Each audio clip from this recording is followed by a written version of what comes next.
Je m'appelle Abbas, je viens d'Irak. Je ne peux plus vivre dans mon pays car là-bas j'étais poursuivi et ma famille était menacée. C'est pourquoi je voudrais demander asile en Allemagne.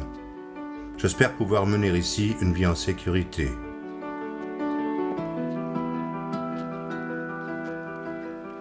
À mon arrivée en Allemagne, je me suis aussitôt adressé à un poste de police. De là-bas, on m'avait envoyé à un centre d'accueil pour demandeurs d'asile. J'y ai reçu une attestation, mais je ne pouvais pas y rester. Car en Allemagne, on répartit tous les demandeurs d'asile de manière égale sur les centres de premier accueil. J'ai dû faire, encore une fois, un long trajet par train. Enfin arrivé, maintenant je suis curieux de savoir ce qui m'attend ici. Guten Morgen, wie kann ich Ihnen helfen? Haben Sie Dokumente dabei? Documents? À l'entrée, je suis accueilli par une employée. Je présente mon attestation que j'avais reçue lors de mon arrivée en Allemagne. L'employé me montre le chemin menant au bon bâtiment.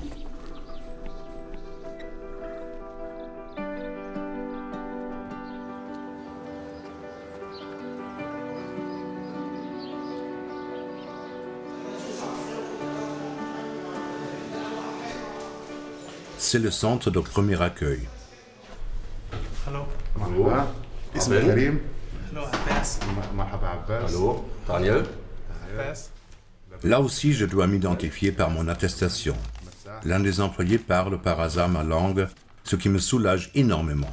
عباس وهي الأغطية الحاف مخدة شرشف وأغطية Je reçois un hébergement et un paquet avec des objets utiles tels que de la literie, un couvert et des produits d'hygiène. مرحبا شباب Comme je ne m'y connais pas ici, l'employé m'amène à ma chambre. شكرا. يلا أخي عباس يلا. سلام سلام. سلام شباب شكرا. Il y a encore d'autres demandeurs d'asile qui sont logés ici. Ils viennent de différents pays. سلام. سلام. L'un d'eux parle aussi ma langue.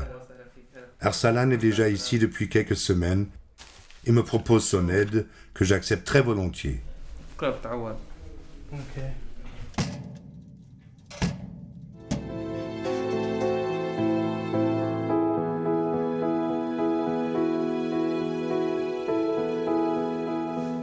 Je suis heureux d'avoir finalement un toit après mon long voyage.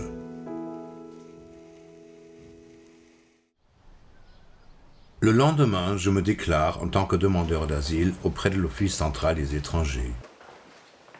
Un nouveau pays, une langue inconnue, je suis incertain et j'espère que je vais tout comprendre. Une employée me délivre une nouvelle attestation. Pour cela, elle me photographie et vérifie mes données.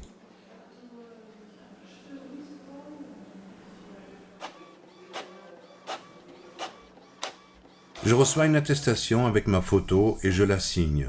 C'est ma pièce d'identité pour les premiers temps au centre de premier accueil.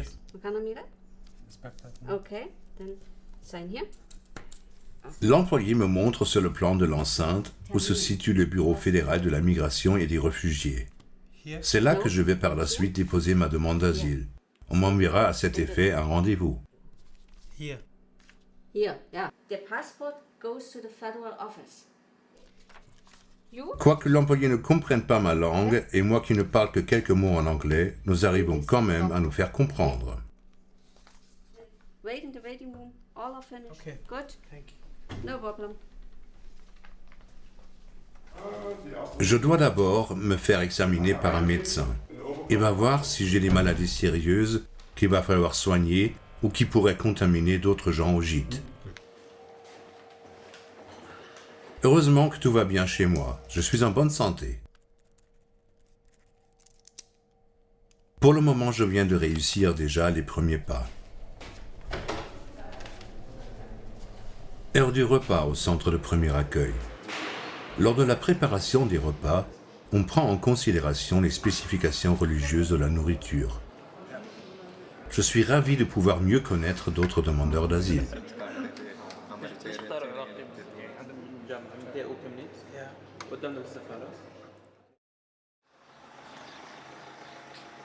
Après une semaine à peu près, je reçois une lettre avec mon rendez-vous pour la demande d'asile auprès de l'Office fédéral de la migration et des réfugiés.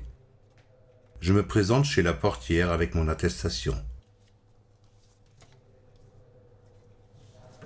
Please sit down. Beaucoup d'autres demandeurs d'asile en provenance de différents pays sont assis dans la salle d'attente.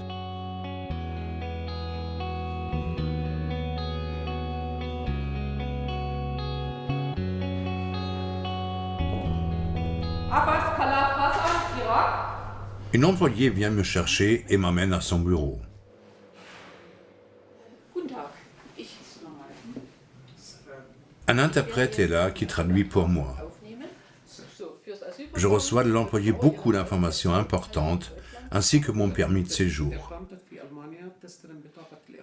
L'employé m'explique que ce papier me permet de rester en Allemagne pendant toute ma procédure d'asile. Dès maintenant, il est important que je sois toujours joignable. C'est pour ça que je ne dois pas quitter la circonscription de l'administration sans autorisation tant qu'il n'a pas été décidé de ma demande d'asile. C'est pareil dans tous les centres de premier accueil en Allemagne. Lors de ce premier temps aussi, je n'ai pas le droit de travailler. Par ailleurs, je peux me faire encore conseiller dans ma procédure d'asile en Allemagne. Il y a sur cette feuille les noms et adresses de plusieurs organisations traduites en plusieurs langues auxquelles je peux m'adresser. Cela m'aide beaucoup. Na bitte, mit dem Rücken ran. Ensuite, une autre employée prend mes données. Okay, danke. Elle mesure ma taille et me photographie. Sich gerade und Mund zu. En outre, elle prend mes empreintes digitales. Bitte. On les prend pour assurer mon identité et pour vérifier si j'ai déjà déposé une demande d'asile dans un autre pays européen ou par le passé en Allemagne. En Europe vaut la règle que la compétence revient toujours au pays où j'arrive en premier. C'est pourquoi on compare mes informations dans l'ordinateur avec des bases de données internationales.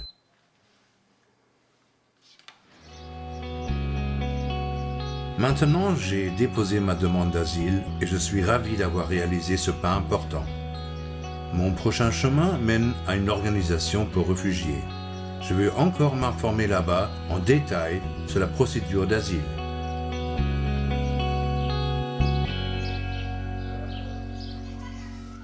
La consultation était une grande aide. J'ai reçu beaucoup d'informations importantes.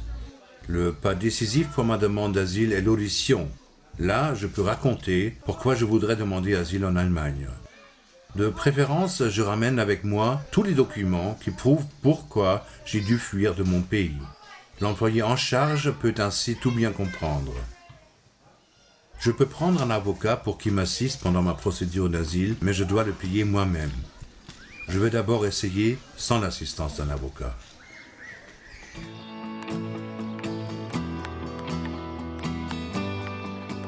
J'attends maintenant le rendez-vous de mon audition.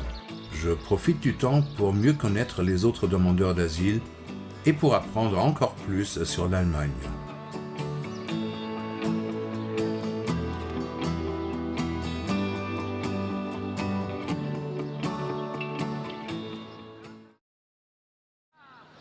Aujourd'hui est pour moi le jour le plus important depuis mon arrivée en Allemagne. Je vais à mon audition à l'Office fédéral de la migration et des réfugiés. Je suis impatient de savoir ce qui m'attend. J'ai peur de ne pas pouvoir m'exprimer correctement. J'ai fait de mauvaises expériences avec les administrations dans mon pays. Comment ça va être ici ?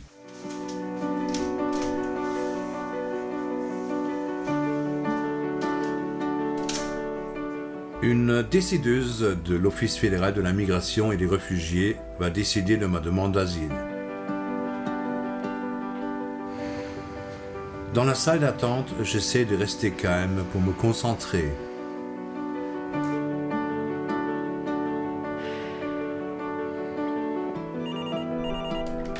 Müller? Alles klar, ich hole ihn gleich ab.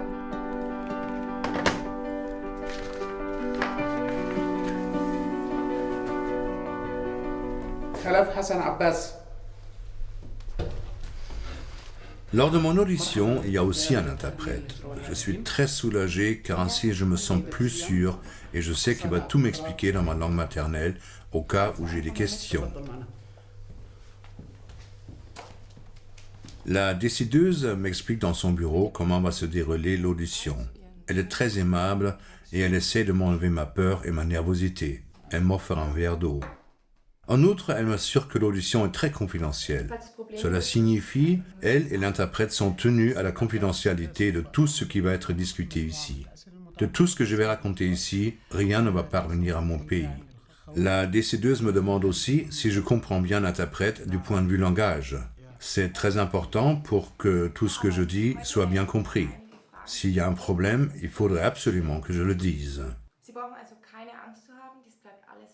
La décideuse me pose d'abord des questions d'ordre général. Wie geht es Ihnen, Herr Abbas? Comment allez-vous? Bien. Gut. Haben Sie sich schon gut eingelebt in Deutschland? Est-ce que vous vous êtes déjà un peu habitué? Oui. J'apprends déjà un peu d'allemand. Ja, sogar ich etwas Deutsch gelernt habe. Sie fühlen sich gesundheitlich in der Lage, diese Anhörung heute durchzuführen? Est-ce que vous vous sentez, du point de vue santé, en forme pour mener aujourd'hui l'audition? Oui, je n'ai pas de soucis. Ja, ich habe keine Probleme. Haben Sie zum Anfang irgendwelche Dokumente oder weitere Dokumente als Ihren Reisepass, die Sie mir vorlegen können? Est-ce que vous avez d'autres documents, outre votre passeport, que vous pouviez me présenter? Non. Nein. L'interprète traduit pour moi. J'essaie de répondre entièrement aux questions. La décideuse attend toujours jusqu'à ce que j'ai répondu. Puis elle enregistre ma réponse pour que tout ce que je dis soit plus tard correctement rédigé dans le protocole. Herr Abbas, bitte berichten Sie mir jetzt alle Gründe, warum Sie Ihr Heimatland verlassen. Après, elle me prie de raconter l'histoire de ma fuite et de présenter tous les justificatifs de ma description. Mir alles genau so erzählen, wie es auch war. Dies bleibt alles streng vertraulich. Ça y est maintenant, je dois parler de ce que je voulais oublier pour toujours. Mais la décideuse m'apaise par sa gentille manière et me donne de l'assurance. Bitte berichten Sie. أريد Je voudrais demander asile en Allemagne parce que j'étais poursuivi dans mon pays. أنني La situation était tellement grave que j'avais peur pour ma vie. خفت على حياتي الوضع زيه. Ich möchte in Deutschland Asyl beantragen, weil ich in meinem Heimatland verfolgt wurde. Die Situation war so schlimm, sodass ich mein Leben fürchten musste. Beaucoup de choses que j'avais vécues ne me reviennent que maintenant à l'esprit. Ça dure un bon moment jusqu'à ce que j'ai fini de raconter mon histoire.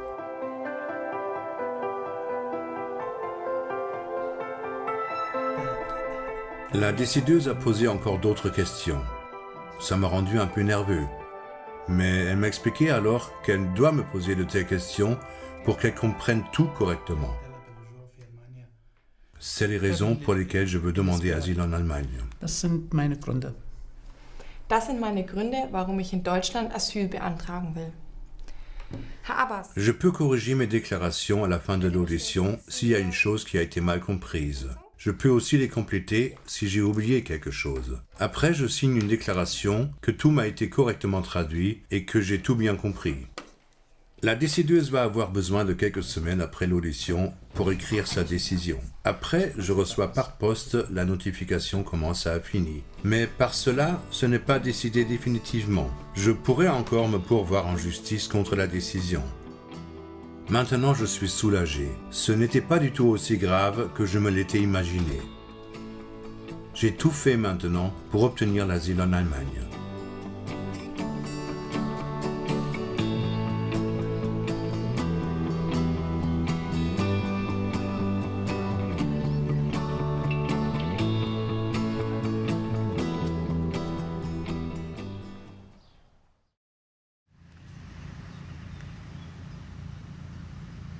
C'était pour moi un long chemin jusqu'ici. Il s'est passé beaucoup de choses depuis mon arrivée en Allemagne. Je suis d'abord arrivé au centre de premier accueil. Là, j'ai reçu un gîte et de quoi manger.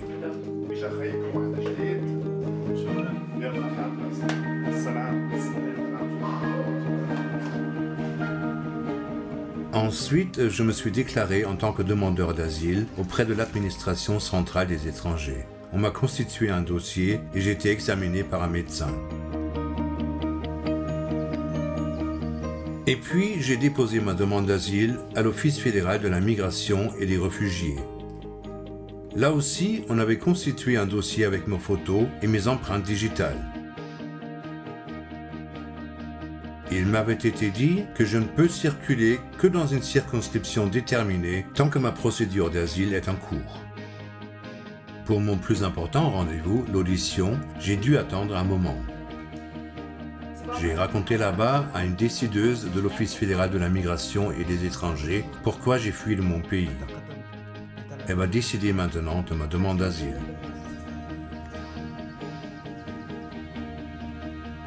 Ça peut se terminer de manière différente. Au meilleur des cas, je vais être reconnu en tant que réfugié et j'aurai le droit de rester en Allemagne. Au pire des cas, je vais devoir quitter l'Allemagne et retourner à mon pays. Je me suis déjà un peu accoutumé en Allemagne et j'ai rencontré plusieurs nouvelles personnes. J'espère bien que je pourrai rester en Allemagne et que mon rêve d'une vie libre et sans angoisse devient réalité. Mais ce que je souhaite le plus, c'est que la situation dans mon pays s'améliore de nouveau.